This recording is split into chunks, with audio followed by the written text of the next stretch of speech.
오늘 에베소서 5장 15절로 21절 말씀에 의지하면서 부르심을 구체화하라고 하는 말씀으로 은혜를 나누고자 원합니다. 누구나 내가 하나님을 통해서 부르심을 입었는데 그 부르심을 통해서 구원을 받았습니다. 그러나 특별히 하나님의 부르심을 받은 이들의 삶은 매 순간순간 하나님과의 관계를 구체화해야 한다는 것입니다. 오늘 본문의 이야기는 여러분이 잘 알고 있는 바울 사도가 감옥에 있으면서 에베소 교회에 편지하는 내용입니다. 물론 그 개인의 의지 가지고 하기보다는 하나님 앞에 쓰임받은 자로서, 부름받은 자로서 쓰임받아 그들에게 편지를 한 내용입니다마는, 그렇지만 이 에베소 교회가 오늘날 이 시대의 교회의 모습이라고 볼 때, 또 오늘 여기서 권면하는 이 말씀을 우리가 바울 사도가 그 전에 에베소 교회에 했던 말씀을 오늘 나에게 하는 말씀이라고 듣는다면 우린 좀 더 신앙을 구체화하고 또 하나님의 부르심을 따라 사는 삶을 더 구체화할 수 있을 것이라고 믿습니다. 하나님의 부르심을 통해서 부름받은 존재로서 소명을 더욱더 감사함으로 구체화하라는 거죠. 부득이함이 아니라 감사함으로 구체화하라는 거죠. 구체화할 때 그냥 어떤 여러 가지 환경과 상황과 여건에 매인 자의 모습으로 구체화하라는 것이 아니라 감사, 그 감사가 없는 삶은 비극입니다. 이 시대를 살아가는 데 이 세상의 환경은 얼마든지 원망과 불평과 짜증과 두려움과 여러 가지 부정적인 요소를 다 받고 있습니다. 그거에 지배를 받기 시작하면 우리 신앙은 한치도 앞을 나갈 수가 없습니다. 현상 유지도 어렵습니다.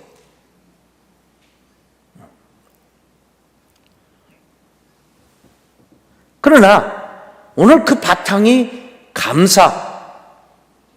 감사는 감동과 감격을 더해주기 때문에 감격을 잊어버린 신앙, 내가 하나님을 만난다고 하는데 감격을 잊어버리면, 물론 그렇죠.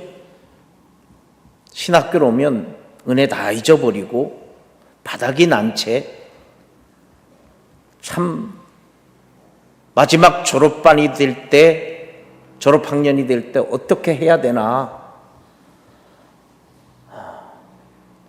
참 암담하죠. 믿음도 고갈이 된 것 같고 은혜도 없고 감사도 없고 주를 찬양하려고 하는 그런 감격이나 이런 것이 다 사라져 버려서 어떻게 해야 되나 그러다가 보면 에라 모르겠다, 먹고 살기 위해서라도 해야지, 영혼이 불쌍하게 여겨지지 않는 거예요. 영혼이. 교인들이 목회자들을 바라다 볼 때 가장 어처구니 없는 게 한 영혼에 대한 열정이 부족하다는 거예요. 자신이 교인들을 향한 열정이 부족한데 또 다른 어떤 목회의 상황들을 가지고 가려고 할 때 보면 교인들은 참 어떻게 해야 되나, 오히려 목회자보다 교인들이 더 걱정해야 되는 그런 상황들이 있을 수 있다는 거죠. 그래서 오늘 여기 본문 15절로 21절 말씀까지를 그리스도의 이름으로 감사하라, 이게 전체적인 주제인데, 감사하는 바탕에서 사는 삶을 살아야 되는데 그 첫 번째로 살게 하시는 삶을 살라는 겁니다. 15절 이렇게 말씀합니다. 그러므로 너희가 어떻게 행할지를 자세히 주의하여 지혜 없는 자 같이 하지 말고 오직 지혜 있는 자 같이 하라고 말씀합니다. 이건 우리의 의지로 불가능한 얘기입니다. 우리의 노력으로도 불가능한 것이지요. 그래서 성령을 통해서 말씀으로 말미암은 삶을 마음과 뜻과 정성을 다해서 살라는 겁니다. 믿음의 요소 가운데는 당연히 마음과 뜻과 정성이 포함되어 있습니다. 제가 올해로 단독 목회만 40년째입니다. 제가 전도사로 신학교 졸업하자마자 총각으로 2년 동안 청빙을 받아서 목회를 하고 88년도에 목사 안수를 받고 개척을 해서 지금까지 나와서 40년째입니다. 가장 힘든 건 무엇이냐? 여성분이 아이를 낳으려고 하는 데에 배에 힘이 들어가지 않는다는 거예요. 그것과 똑같이 목회를 하는 목사인데 내가 주님을 향하여 마음을 다하고 뜻을 다하고 정성을 다하고 싶은데 그게 안 된다는 거예요. 이때 가장 허무합니다. 단 5분의 기도, 단 1분의 기도를 하더라도 정말 마음과 뜻과 정성을 다해서 주님을 향하고 싶은데 그렇게 되지 않아요. 시간이 가면 갈수록 자꾸 습관적으로 변합니다.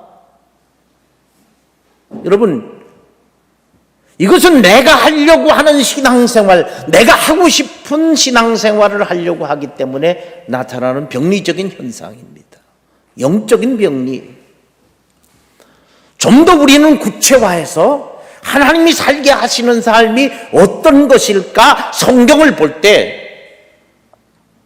우리는 좀 더 성경의 깊이를 가져야 된다는 거죠. 말씀을 준비하기 위해서 보는 성경이 아니라 내 신앙을, 내 믿음을 더욱더 공교히 하기 위해서 말씀을 보라는 거죠.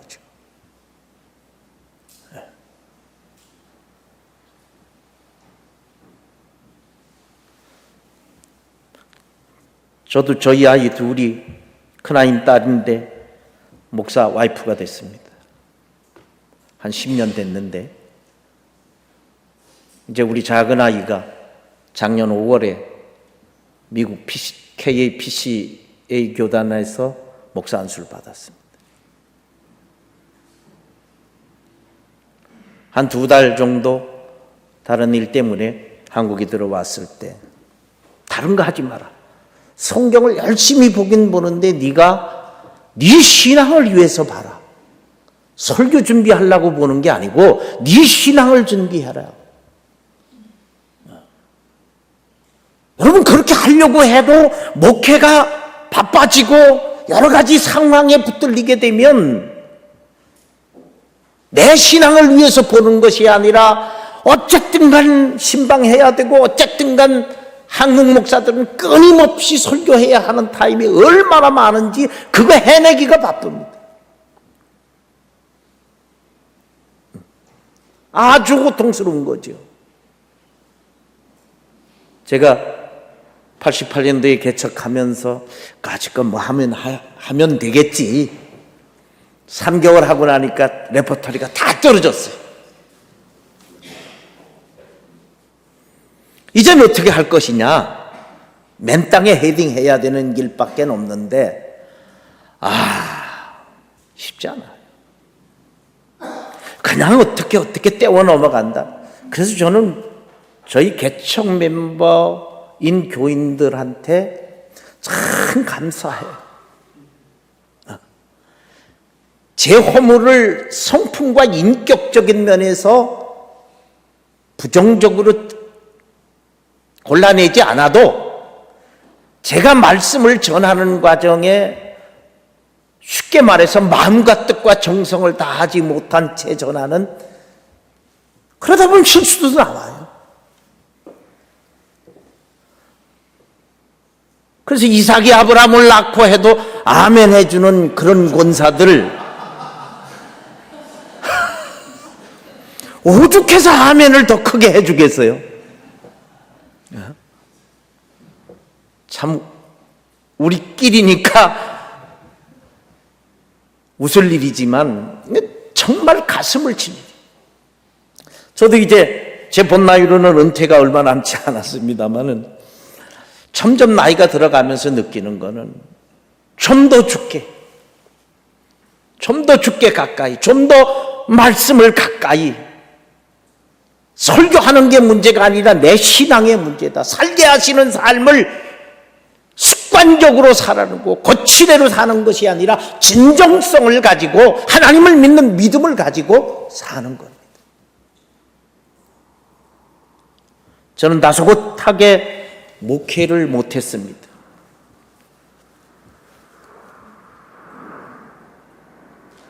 그래서 제가 국제학교를 하려고 했는데 저희 교회에서 재정을 만들어주면 제가 제 마음대로 못할 수 있다는 생각 때문에 하나님 앞에 기도하면서 하나님이 제게 좀 물질을 주시면 좋겠습니다.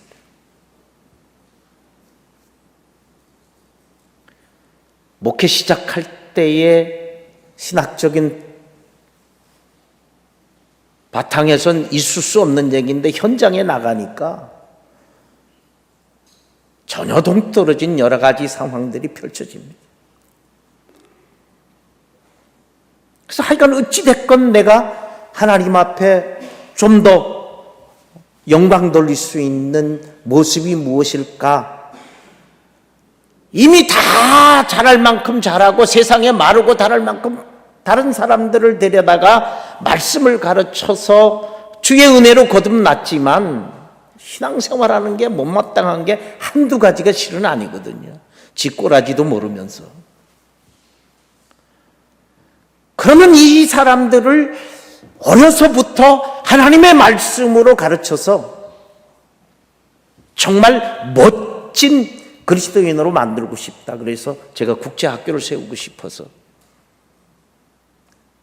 분당 율동공원 지나서 태제곡에 넘어가는 그 산자락을 매입을 했습니다. 근데 소송이 걸려서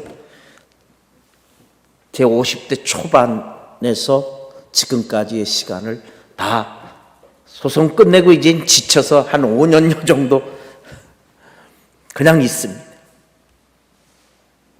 제가 그냥 있으면서 무슨 생각을 했느냐?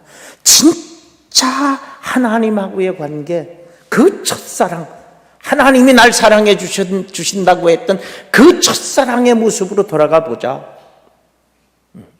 그게 너무너무 그리웠어요. 원치도 않게 돈을 다 줬지만 등기 이전 서류를 안 주니까 등기 이전이 안 되는 거죠. 그래서 그렇게 끌려다니다 보니까 제 마음이 아주 피폐해졌어요. 그러고 나서 은혜를 회복해야 되겠다. 그러면서 내가 하나님하고 1대1의 관계를 유지하고 그렇게 해가려고 하면 핑계가 있어야 되는데 어떤 핑계가 있을까? 취미 겸 소나무를 손대게 됐어요.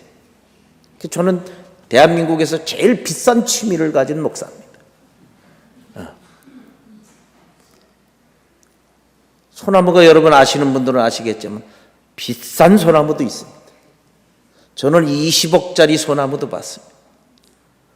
코로나19 동안에 3년 동안 전국을 다니면서 봤습니다. 뭐 1박 2일도 2박 3일도 그렇게 가서 봤습니다. 뭐 다른 사람을 만날 수가 없으니 새벽 기도는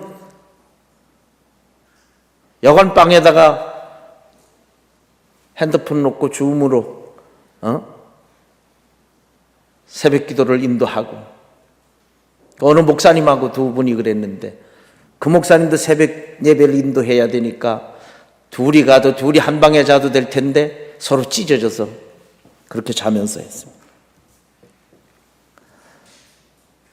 그래서 소나무 가지 작은 하나를 전제하면서 기도하며 묵상하며, 그거 할 때는 누군가가 저에게 뭐 이거 해주시오 저거 해주시오 누군가 말을 걸지 않거든요. 소나무밭에 들어가 있으면.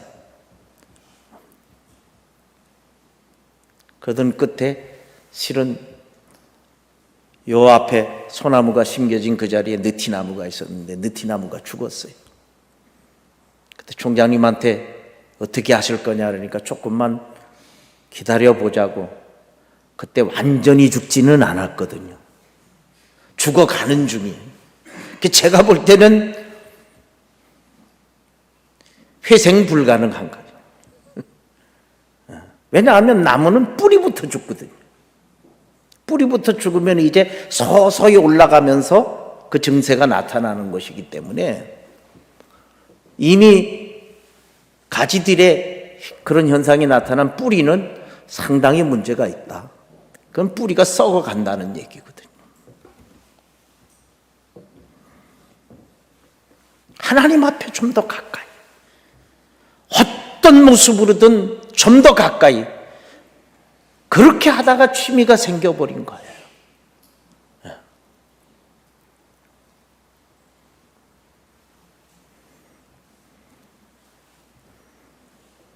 여러분, 오늘 여기 15절에 어떻게라고 하는 말은 자기 주관이 아닌 성령에 의해 인도하심을 따라 어떻게 믿음으로 순종할지를 생각하라는 거죠.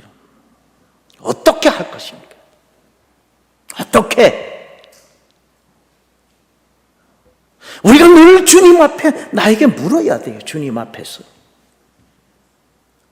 그냥 사라지는 대로, 생각되는 대로 흘러가 버리면 개혁자가 될 수가 없습니다.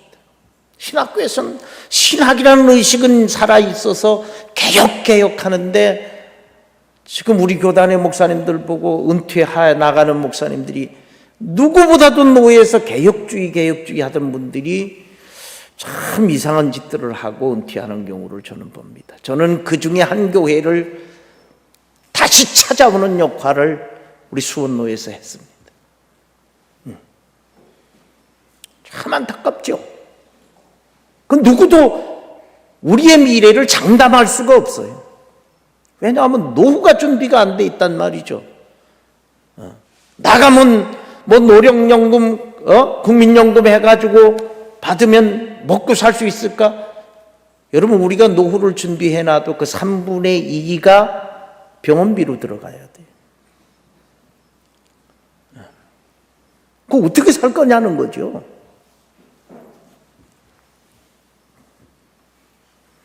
그리스도인으로서의 지혜자는 이성적 똑똑함이 아니라 성령을 통한 말씀을 순종함으로 구원에 가는 거예요. 다른 거 없습니다. 너무 좋죠.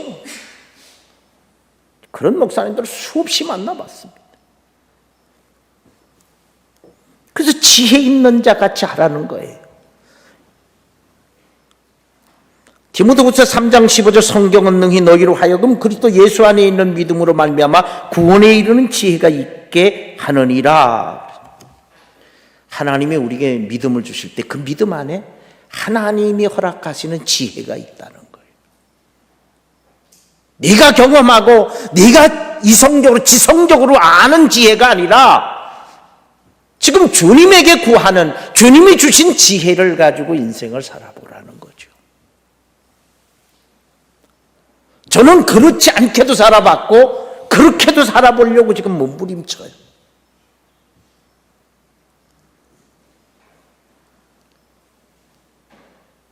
그래서 우리의 신앙이 주님을 위한다고 하면서 주님과 관계가 소원해지면 그때부터는 인간적 열심으로 행하게 됩니다. 인간적 열심으로 행하게 되면 매너리즘에 빠지게 되고, 매너리즘에 빠지면 곧 번아웃이 옵니다. 그래서 목회 던져버리는 경우가 많아요.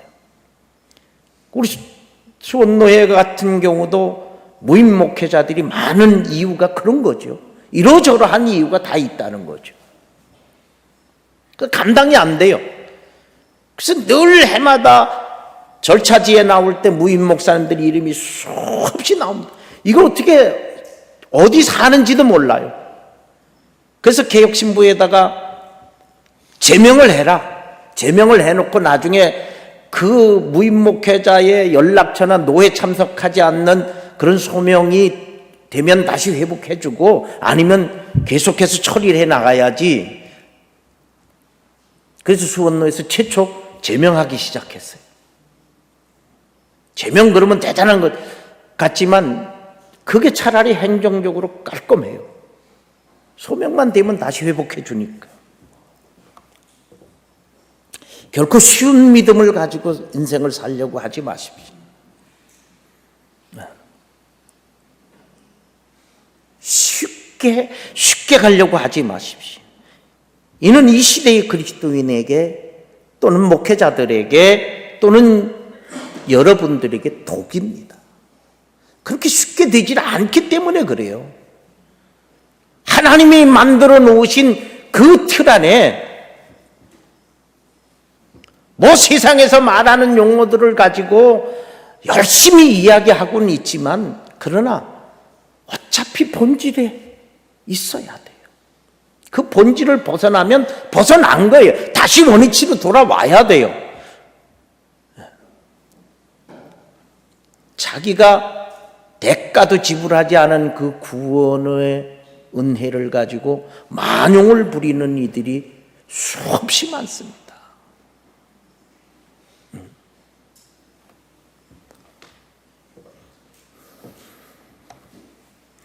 아브람과 같은 믿음의 순종을 이루는 지혜가 필요합니다.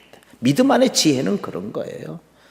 순종하라고 할 때 지체하지 않고 하는 거예요. 우리는 순종해야 되는데 순종하지 못하는 게 무엇이냐? 내 생각이 너무 많다는 거죠.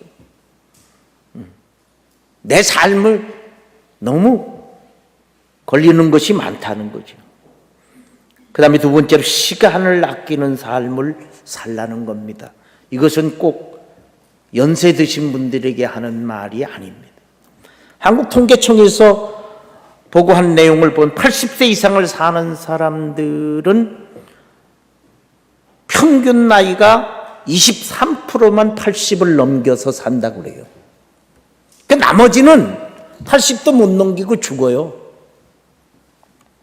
비참한 얘기일런지 모르지만 그런데 여기서 남성과 여성을 구별하지 않았어요. 23% 가운데 여성을 빼고 나면 남성들은 참 그 80 문턱 넘어가는 사람들이 많은 것 같지만 아니에요. 참 드물 거라는 거죠. 드물 것이다.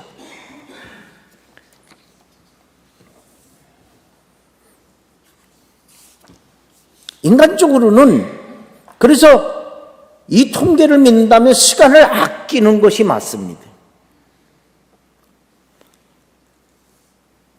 그런데 그리스도인들은 하나님 앞에 세워진 내게 주어진 이 시간의 개념, 제가 총장님 이 채플 직전에 뵈면서 이 자리에 60년생 되신 분들도 몇 분 계시다고 이야기를 들었는데 참 위대하고 대단합니다. 제가 그랬어요. 저같이 40년 되는 사람은 상당히 거시기 하여간 불이 커져가고 있는데 그 어른들은 지금 열정을 가지고 왔으니까 그래도 그분들은 참 소망이 있습니다.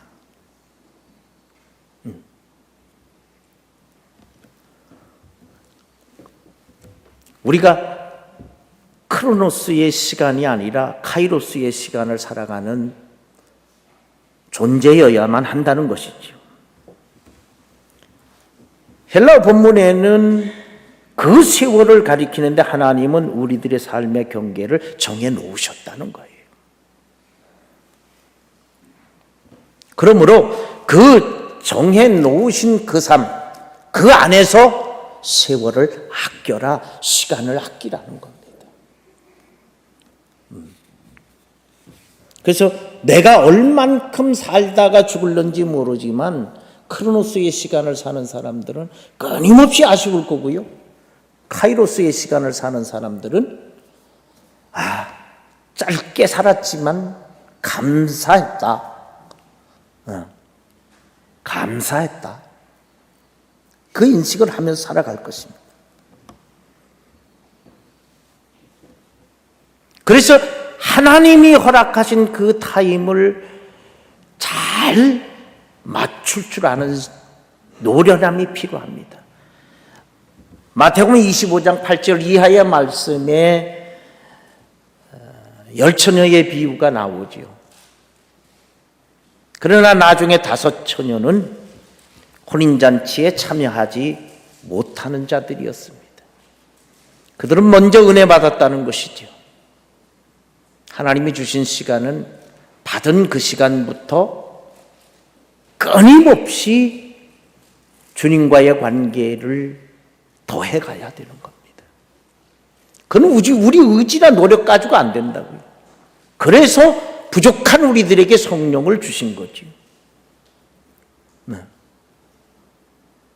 이 개혁주의의 연약함이 어디에 있느냐? 성령 그러면 자꾸 은사론이 대두가 돼가지고 그러면 안 돼. 뭐 그런 거예요. 그러나 현장 목회 나가보면 제가 몇 년 전에 우리 외손녀가 저희 아빠의 흉내를 내서 제가 페이스톡으로 통화를 하는데 그 아이가 저 아버지가 고신 출신이라 주여 삼창을 해보질 않은 사람이.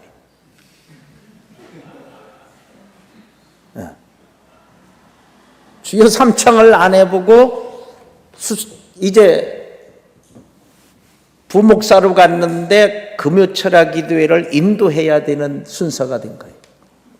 근데 이 아이가 저거 엄마하고 철야 기도회에 참석했는데 지네 아빠가 주여 삼창 하자 그러고 지네 아빠가 주여 삼창을 하는 걸 보고 이 아이는 깜짝 놀래가지고 그게 되게 웃겼다고 생각하는 거예요. 그래서 저한테 할아버지 아빠가 주여 삼창은 모르고 주여 하는 거 3번 했다는데 그게 되게 웃겼다는 거예요.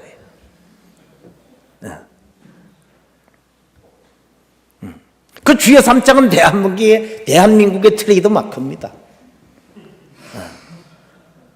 여러 교회를 다녀보면 재밌는 데도 많아요. 어느 분은 주여 삼창 하자 그래 놓고 그 좀 박자를 맞춰주면 좋은데 인도하는 자가 자기 혼자 주여 해버리고 마는 사람도 있고요. 그래가지고 그 주여 삼창 하다가 말고 다 배꼽을 쥐고 웃는 거예요. 그분은 몇 년째 그러고 있답니다. 섞여지지 않는 거죠.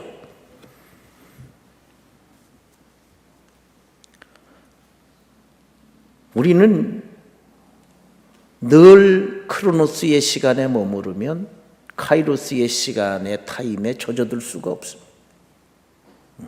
철옹성과 같죠. 그 다음에 3번째로 주의 뜻을 분별하는 이해가 있는 삶을 살라는 거죠. 오늘 17절 그러므로 어리석은 자가 되지 말고 오직 주의 뜻이 무엇인지 이해하라. 어리석은 삶은 자신의 뜻대로 하는 것을 통해서 기쁨과 행복을 성취할 수 있다고 생각하는 거예요. 이게 어리석음이에요. 내가 만들어 성취하려고 하는 행복과 기쁨, 만족은 여러분 몸이 늙어서 뼈와 뼈가 부딪힌 듯 고통이 오기 시작하면 어렵습니다. 어느 분이 근간에 저한테 그런 얘기를 하더라고요. 박 목사 돈 있으면 써. 그럼 나중에 쓴다. 나중에 몸 아프면 돈도 생각이 안 난답니다. 당신 몸의 건강이 생각나지 돈 생각이 안 난다는 거예요. 이게 늙어서 오는 아픔은요, 돈 가지고 고치는 병이 아니에요. 그냥 죽는 날까지 견뎌내야 되는 거예요. 그거하고 싸우면서 견뎌내야 되는 거예요. 그러니까 좋은 의사가 노인들한테는 좋은 대학을 의과대를 나와서 뭐 명의가 필요 없어요. 어떤 분이 좋은 의사냐? 그 아픈 것을 인정해 주는 사람. 그래서 그 아픈 것을 뭐 진통제든 뭐든 주사 한 방으로 딱 순간 하루든 이틀이든 끝내주는 의사가 가장 좋은 의사라는 거예요. 실은 그렇게 해서 돈 버는 분들이 뭐 스테로이드제를 사용하거나 또 다른 어떤 것들을 사용해서 임시방편으로 그런 분들이 아주 명의로 소문난 분들이 많아요. 그런데 그분들에게 더 이상 다른 치유의 방법이 없다는 거잖아요. 그거 견뎌내야 되는 거예요. 움직일 때마다 아이고 그 소리가 나오잖아요.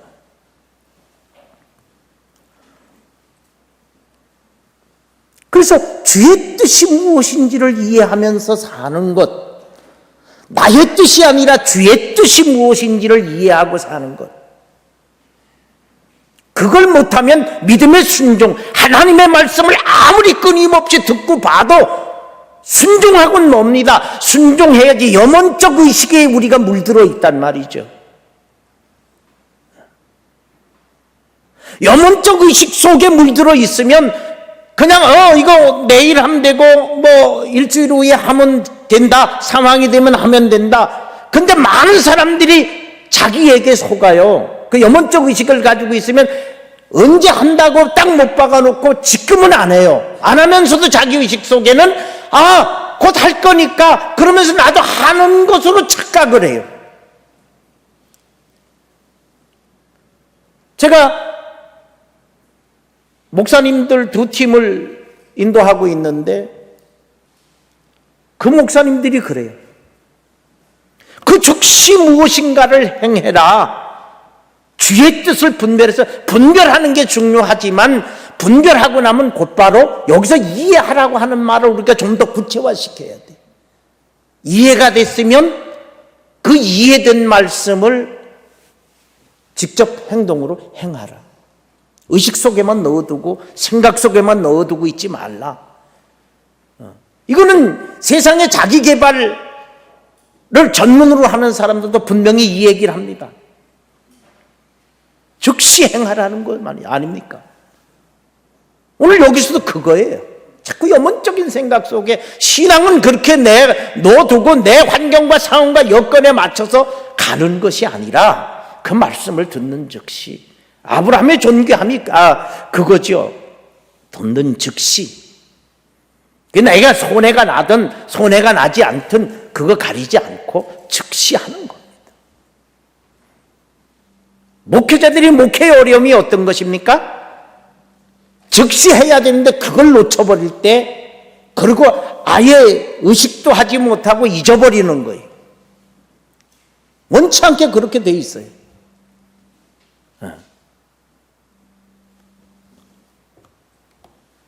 그래서 바울은 여기서 지혜 없는 자가 되지 말라는 권면을 계속합니다. 그래서 오직 주의 뜻이 무엇인지를 이해하라. 오늘 이해하고 끝나는 사람들이 많아요.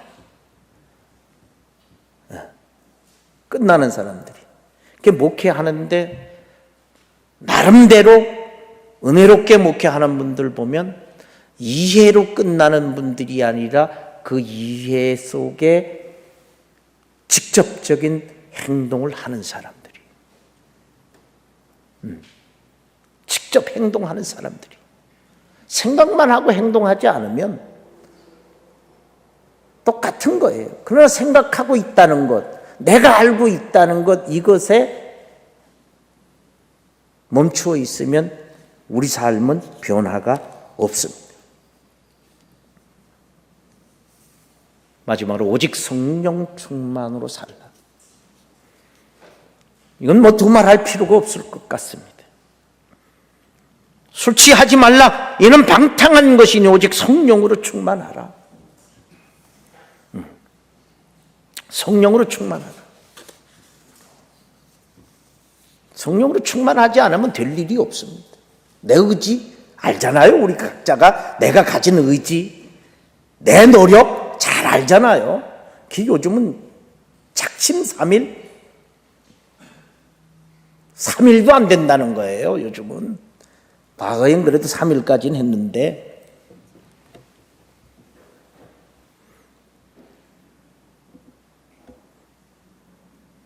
그래서 그리스도인이 진정한 본질이 무엇인가를 생각하라는 거예요. 성령이 충만하지 않으면 대부분이 비본질 가운데 가서 헤매고 있는 겁니다.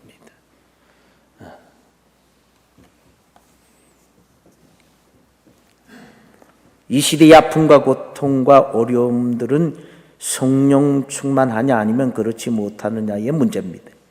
인간이 만능이 되어야 한다는 부름받은 이 시대에 우리가 지금 살아가고 있거든요. 그래서 목회도 나 중심의 목회를 해가기 시작하면 그 목회는 각오하고 하셔야 됩니다. 시작을 내가 했으니 내가 결과를 맺어야죠. 그런 경우 많습니다. 그래서 내 중심이 아니라 주님이 하게 하시는 그것. 우리는 이 주님과의 거리, 주님과의 관계를 얼만큼 좁혀서 에녹이 주님과 하나님과 동행하다가 승천했듯이 동행이라고 하는 이 개념을 우리는 생각해야 돼요. 우리는 그렇게 내 생각과 내 마음속에 주님을 까마득히 잊어버리면서 저의 비애가 그겁니다. 설교 준비를 하는데도 주님을 잊어버리고 문장만 다듬고 있는 저를 발견하게 될 때 얼마나 큰 비애가 있는지 모릅니다. 응? 진땀 납니다. 여러분 어떤 분은 그런 얘기하는 것도 들었어요. 지금 하나님의 말씀을 전하면서도 주님을 잊어버리고 내가 하고 싶은 말을 다 해버리고 있다는 것, 그걸 느낄 때 너무너무 본인이 소스라치게 놀랐다 그런 얘기를 해요. 우리는 방법론에 사로잡혀 사는 인생, 그 인생이 되지 말고 본질의 실제적인 겉부름이 아니라 속부름의 삶을 살아내는 저와 여러분 될 수 있기를 주의 이름으로 축원합니다. 사랑하는 주님 감사합니다. 주님께서 오늘도 우리 가운데 함께 하셔서 주의 영광과 주의 권능과 권세로 충만하며 아버지 하나님 험한 세대 가운데 아버지 하나님 말씀을 가르치고 인도하며 그들과 더불어 함께하는 아름다운 종들이 되기에 부족함이 없도록 인도해 주옵소서. 예수님의 이름으로 기도합니다. 아멘.